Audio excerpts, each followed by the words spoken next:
ये काम बनेगा कि नहीं बनेगा। एक आदमी बैठा बैठा माला फेर रहा था, माला छूट गई। हमको फोन किया, महाराज जी माला छूट गई, मैं क्या करूं। मैंने दोबारा पकड़ ली। भाई क्यों ज्यादा झंझट में फंसे, क्या समस्या है। महाराज जी एक का फोन आया, मैंने सुबह सुबह दरवाजा खोला, बाहर 4 हल्दी की गांठें, 6 नींबू रखे थे, 2 मिर्च रखी थी, क्या करूं। हमने कहा तुरंत अंदर लिया और एक पर्ची रख दे कि कल से आलू टमाटर और ले आना, सब्जी मंडी जाने की जरूरत नहीं पड़ेगी। और बढ़िया कुकर में डाल के बना जोरदार सब्जी, रामलला को लगा भोग, गैया का निकाल अंश, संत की कर सेवा और मस्ती से खाया, तुझे कुछ होने वाला नहीं है। हमारे क्या चक्कर में फंसे हमारे। इतना बड़ा ठाकुर जी का भक्त बैठा है महाराज, एक तरफ माला फेर रहा है, कंठ में तुलसी है, मस्तक पे तिलक है, और वो नींबू अदरक से डर गया महाराज। कैसी स्थिति है। शंका से भजन नहीं है, स्वभाव से भजन होगा।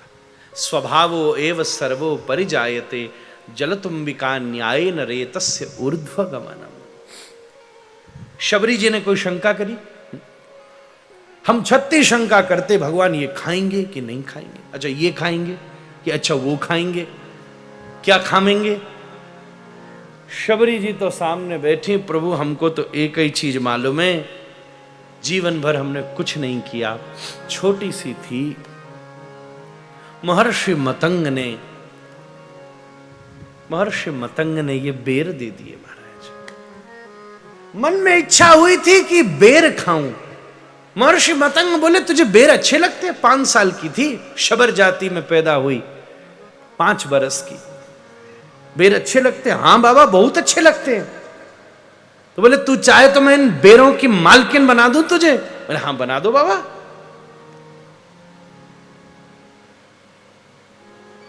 महर्षि मतंग ने कमंडलू का जल लेकर ऐसा छींटा मारा, 5 वर्ष की शबरी 500 वर्ष की सिद्ध हो गई। हे गुरुदेव आप ऐसी कृपा। बोले क्या बताऊं शबरी, मेरे जाने का समय हो रहा है और श्री राम के आने का समय हो रहा है, बड़ी समस्या है।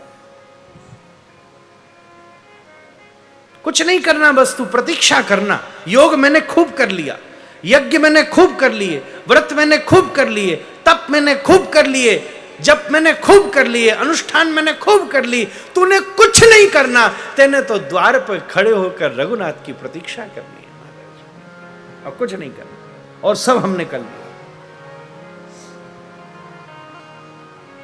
रोज शबरी द्वार पर खड़ी है,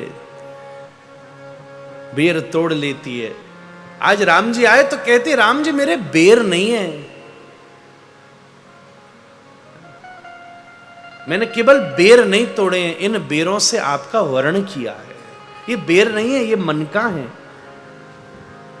किसने कहा बेर है? ये मेरे मन का है।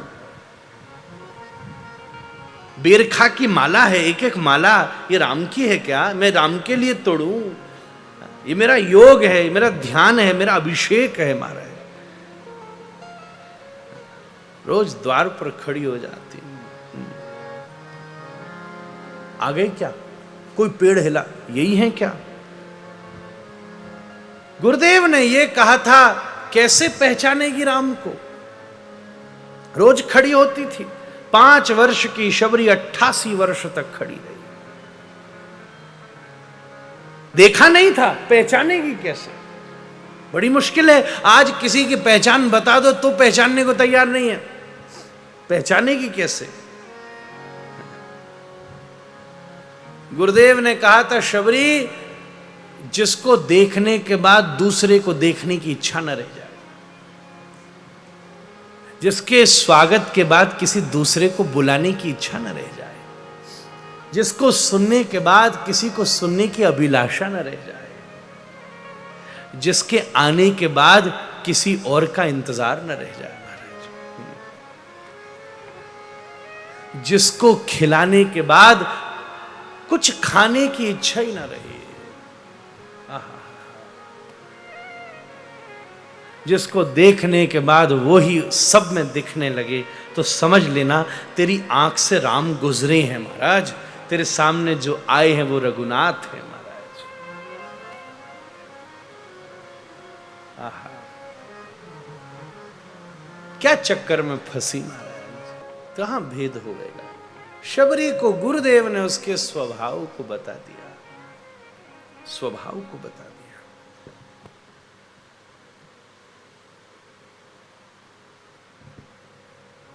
धीरे धीरे धीरे धीरे उससे बोध होता है, तो भ शब्द कीर्ति वचनों, भागवत जी में भगवान के गुणों को सुनते सुनते सुनते सुनते ठाकुर जी के स्वभाव का बोध हो जाता है। मैंने आपसे एक बात कही, ऐसे तो बहुत सारी चीजें हैं, पर श्री ठाकुर जी को कौन सी एक ऐसी प्रधान वस्तु है जो ना पसंद है, वो है अभिमान। ऐसे भी बहुत सारी वस्तुएं हैं, पर एक कौन सी ऐसी वस्तु है जो सबसे ज्यादा पसंद है, और मैं निवेदन करूं वो वस्तु है सरलता।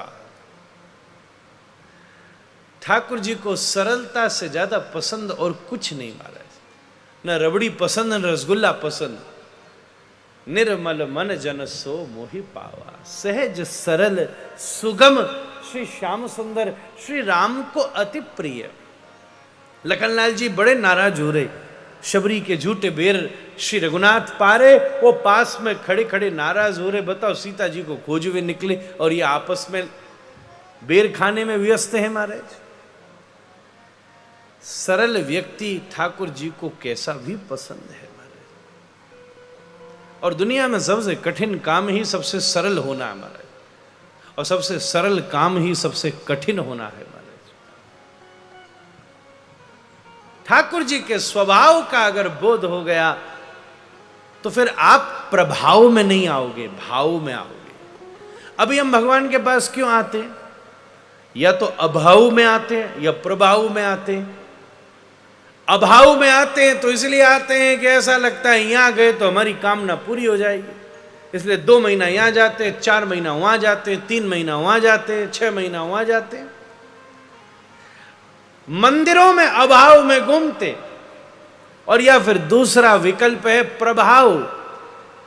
किसी स्थान का प्रभाव है, भैया इस स्थान का बहुत प्रभाव है इसलिए वहां जाते हैं, इसलिए अभाव में जाते हैं। और अगर प्रभाव में जाते हैं तो मामला लंबा चलने वाला है नहीं, क्योंकि अगर प्रभाव खत्म हो गया तो तुम जाना बंद कर दोगे, और अगर तुम्हारे अभाव की पूर्ति नहीं हुई तो तुम जाना बंद कर दोगे। परंतु अगर स्वभाव का बोध हो गया तो भाव का उदय हो जाएगा।